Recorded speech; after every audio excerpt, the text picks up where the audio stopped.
Leaders news కి స్వాగతం. తమిళనాడులోని ఒక పాఠశాల పాత విద్యార్థుల వింత కోరిక. ఆ పాత విద్యార్థులలో కలెక్టర్లు, పోలీస్ అధికారులు, వైద్యులు, న్యాయవాదులు, ప్రధానోపాధ్యాయులు, ఉపాధ్యాయులు, వ్యాపారవేత్తలు మరియు పాఠశాలల యాజమానులు ఉన్నారు. వారందరికీ ఒక కోరిక ఉంది. వారి గొప్ప పాఠశాల జీవితాన్ని గుర్తుకు తెచ్చుకోవడానికి ప్రిన్సిపాల్ వారిని బెత్తంతో కొట్టాలి.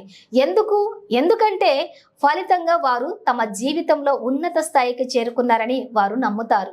ప్రిన్సిపల్ చేతుల మీదుగా వారికి లభించిన బెత్తం ఆశీర్వాదంతో సమానంగా భావించారు.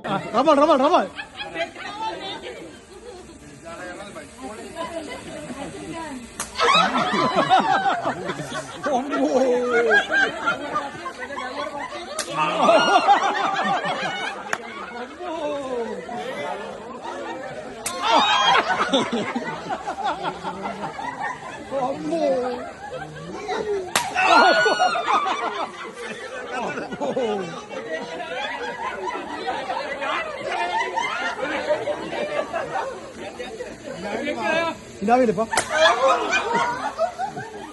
അമ്മോ